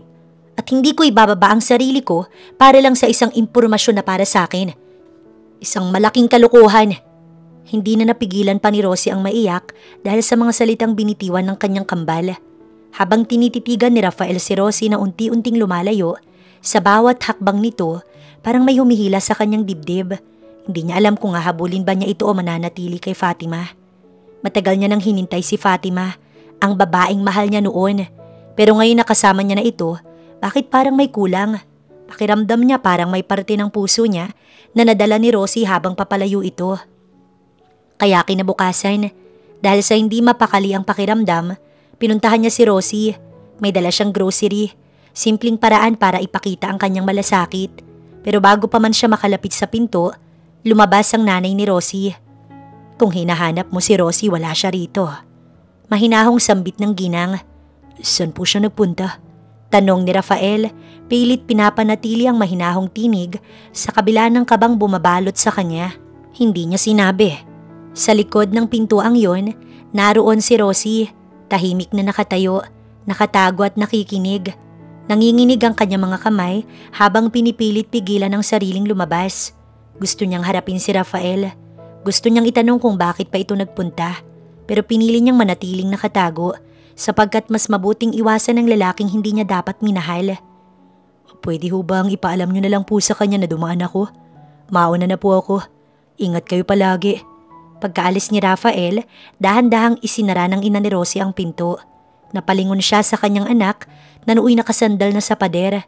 Pilit pinapakalma ang sarili. Anak, ano bang nangyayari sa'yo? Dati close na close kayo ni Rafael. Ngayon na iniiwasan mo na siya. Tanong ng ina na puno ng pag-aalala. Tumingin si Rosie sa kanyang ina. Baka sa kanyang mga mata ang lungkot at pagod. Tapos na ho ang trabaho ko sa kanya, Nay. Tsaka bumalik na yung asawa niya. Wala na akong rason para kausapin siya. Hindi ba't kakambal mo ang asawa niya? Opo, Nay, pero paos ang kanyang boses. Namumula ang mga mata. At unti-unting pumapatak ang luha sa kanyang pisngi. Mahal mo siya, anak, tama ba? Kaya ka nasasaktan kasi gusto mo na rin siya. Tanong ng ina na may kasiguraduhan sa mga binibitiwang salita. Oo, Nay, mahal na mahal ko siya pero dapat ko na siyang kalimutan. Napahigpit ang hawak ni Rosie sa laylayan ng kanyang suot. Nanginginig ang kanyang balikat. Sa ilang taon ka naming kasama. Ngayon lang kita nakitang ganyan. Umiiyak at na-inlove sa isang lalaki. Napabuntong hininga si Rosie habang pinipilit pigilan ang muling pag-agos ng kanyang luha. Ang malas lang kasi. Ngayon na nga lang ako magmamahal sa taong bawal pang mahalin. Walang sinabi ang kanyang ina. Bagkus niyakap siya nito ng buong higpit. Isang yakap na may halong awa, pag-unawa at pagmamalasakit na tanging isang ina lang ang kayang magbigay sa anak na nasasaktan. Anak, nandito lang ako. Ilabas mo ang lahat ng nararamdaman mo. Kung gusto mo, magpakalayo-layo na lang tayo para tuluyan mo na siyang makalimutan. Umiling si Rosie, bahagyang umiti kahit punong-puno ng sakit ang kanyang dibdib. Hindi, Nanay. Kaya ko naman eh. Isa pa, masaya naman ako para sa kambal ko. Nakahanap siya ng lalaking gaya ni Rafael. Napakabuti. responsable at karapat-dapat sa kanya. Sa kabilang banda naman, habang kasabay ni Rafael si Fatima sa pagkain, ay kung dati pangarap niyang makasabay itong kumain, ngayon ay bumabalik sa kanyang alaala si Rosie, kung paano siya kinuwentuhan ito sa hapagkainan. "Rafael, tulala ka dyan. Ayos ka lang ba?" Tanong ni Fatima sa kanya. Parang wala kasi sa sarili si Rafael at halatang may malalim na iniisip. Tumango na lamang siya bilang tugon. Natapos silang kumain, naramdam ni Rafael ang matinding ilangan sa kanilang pagitan. Hindi na siya kagaya ng dati, yung Rafael na may malaking paghanga sa dalaga. Sapagkat kahit magkamukha sila ni Rosie, ang naiisip pa rin niya ay si Rosie, kung paano siya nito tratuhin, kung paanong kahit minsan hindi siya pinaghabol. "Excuse me, magsi-CR lang ako." Paalam ni Fatima habang naiwan ang kanyang cellphone sa lamesa. Pagkaalis niya, ilang beses itong tumunog, may tumatawag. Dahil sa paulit-ulit na pagring, pinakailaman na ito ni Rafael. "Hello? Bakit hindi mo sinasagot ang tawag ko?" Sabi ng lalaki sa kabilang linya. Tahimik lang si Rafael habang nakikinig. "Kailan ka ba uuwi, babe? Namimiss na kita. Ang usapan natin, makikipagbati ka lang dyan sa lalaking yan para malaman ng magulang mo na okay kayo. Para makuha mo na ulit ang share sa company.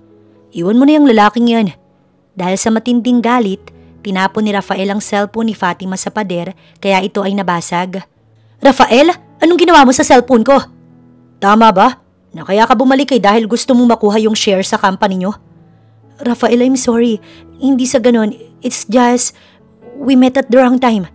"I wasted my time for you. Pinakasalan mo ako para lang sa share." Pumasok siya sa loob ng kanyang kwarto at pagbalik niya, may hawak na siyang papel. "If yan ang gusto mo, isasign ko na ang annulment paper at sumama ka sa taong mahal mo." "I'm sorry, Rafael." Mahinahon niyang tugon. Dali-daling pinirmahan ni Rafael ang annulment paper. "Let's separate ways. Igagalang ko ang desisyon mo pero tama na. Huwag mo na akong saktan pa.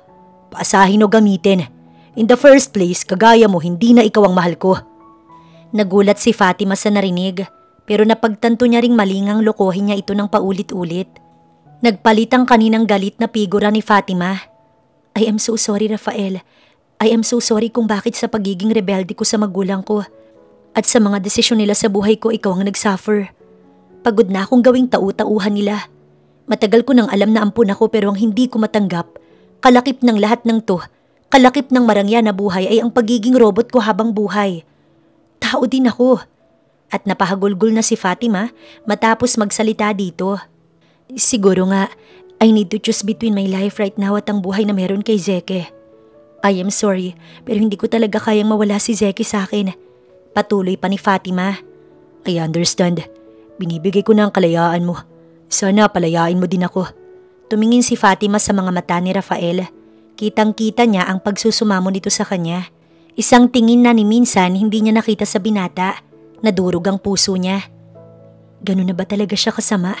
Tanong ni Fatima sa kanyang sarili. "Dahil ba kay Rosie? This is not about you. Mahal ko siya. Mahal na mahal.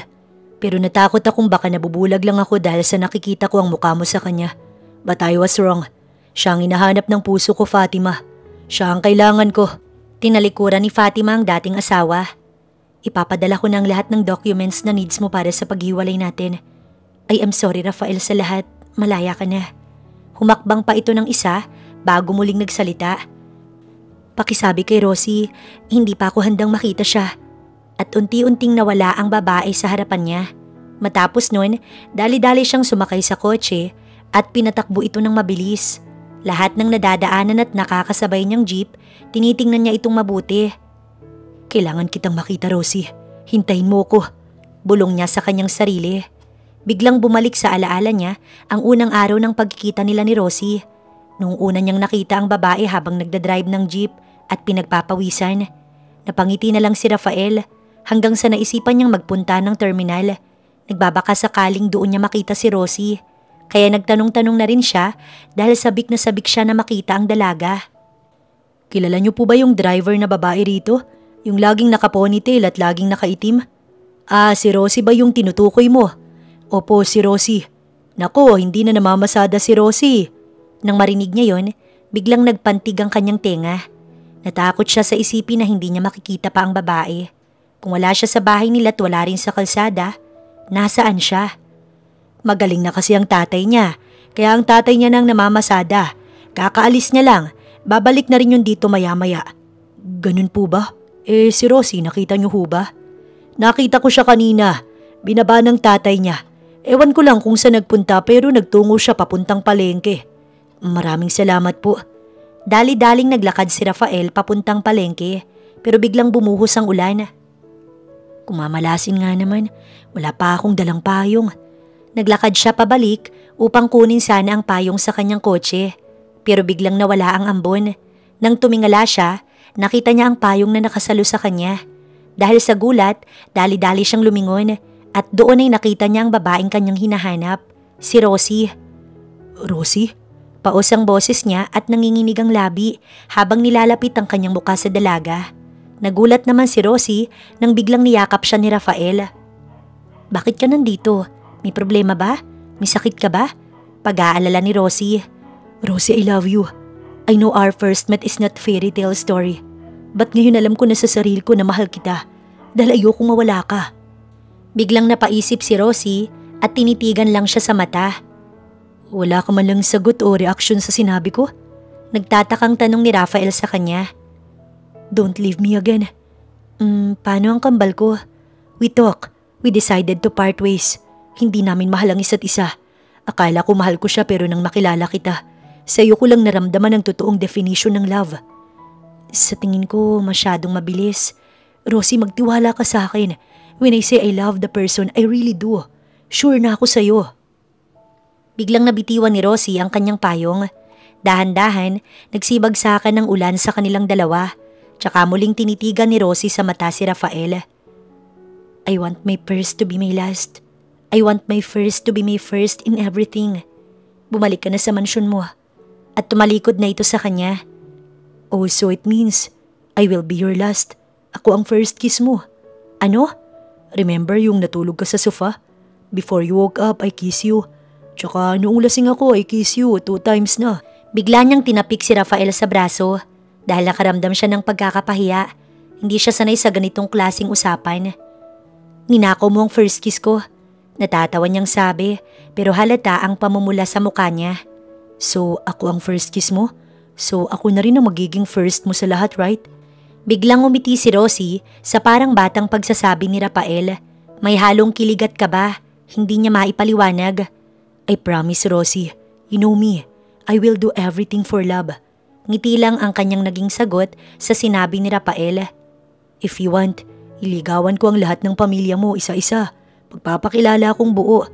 Napatawa si Rosie pero hindi na itago ang namumuong emosyon sa mga mata.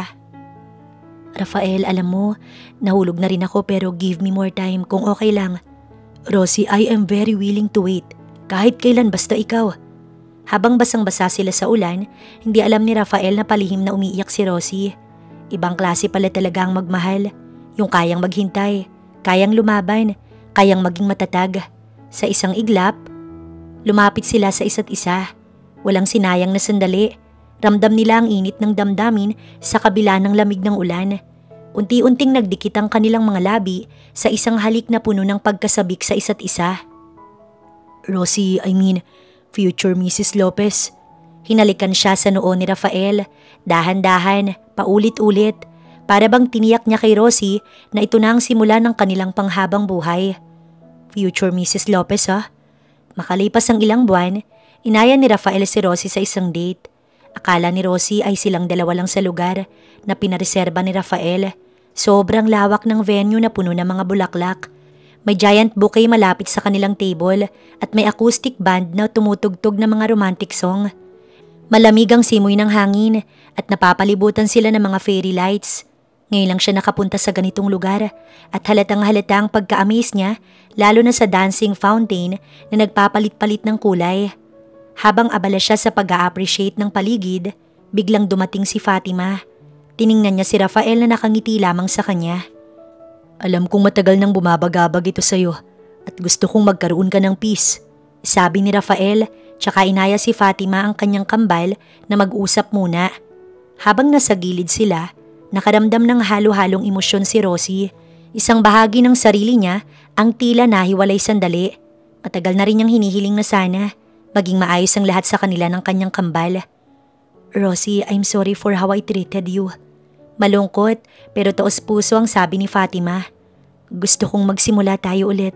This time kasama ka na, ang totoong kapatid ko. Sabi ni Dad, you're always welcome sa bahay.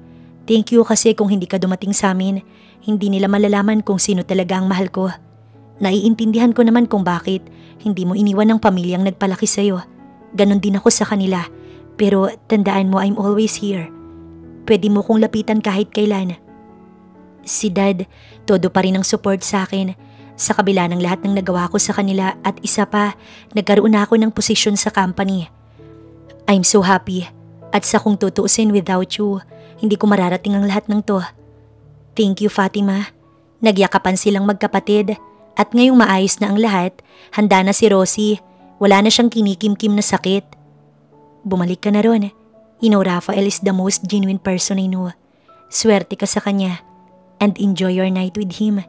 Nang makaupo si Rosie, biglang nagsalita si Rafael. Hindi pa yan ang surprise ko. Hindi matatapos ang gabing to na hindi ka pa totally nagiging akin. Nilabas ni Rafael ang isang maliit na kahon mula sa tuksido niya at lumuhod. Will you be our Mrs. Lopez? Yes, 1,000 times yes. She said yes. Habang sinusuot ni Rafael ang singsing sa daliri ni Rosie, lumabas ang maraming fireworks. May I have this dance with you? Habang sumasayaw sila sa gitna, nagsilabasan ng iba. Naroon ang kanyang mga magulang, ang pamilya ni Rafael, pati na rin ang pamilya ni Fatima. Nagkaroon siya ng 3 pamilya sa panahong yon. Simula noon, lagi nang nakikita ang kambal at nagbabanding. Masaya siya na naranasan niya kung paano magkaroon ng kapatid. Napatunayan niyang mabait at mapagmahal pala si Fatima kagaya niya. Wala nang sinayang na oras si Rafael at nagpakasal na silang dalawa pagkalipas lang ng 1 buwan sa isang exclusive na resort kasama ang buong pamilya. Matapos ang 1 taon, kinasal na rin ang kambal niya kay Zeke. Pagkalipas lang ng ilang buwan, namimili si Fatima at si Rosie sa department store at kinuha ng sabay ang isang pares na sapatos. Sige, iyon na. Pagpapaubaya ni Fatima. Sa'yo na, nauna ka eh. Nahihiyang sagot ni Rosie. Kinuha ni Rafael ang pinagtatalunan na pares ng sapatos at itinaas para kunin ang atensyon ng sales lady. Miss, may stock pa ba kayo nitong pares ng sapatos? 2 sana, 1 blue at 1 pink. Pakikisuyo ni Rafael. Meron po sir, pang newborn babies po no, marami pong stock. Ilalabas lang po, ikuha ko po kayo. Salamat. At kakamot-kamot pa sa ulo si Rafael na humarap sa dalawa. Okay na kayo? Pabiro pa nitong pagtatanong. Hindi pa, nasaan ang shawarma namin, gutom na kami. Pagdemand pang pabiro ni Fatima. Ayan na oh, sabay nguso ni Rafael sa pagdating na si Zeke na halatang may inis sa muka.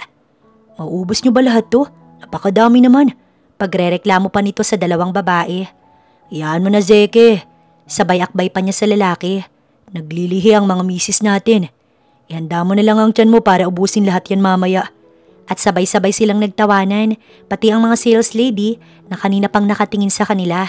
Sa wakas, ang kanilang love story ay nagsisimula na sa tamang panahon at sa tamang pagkakataon.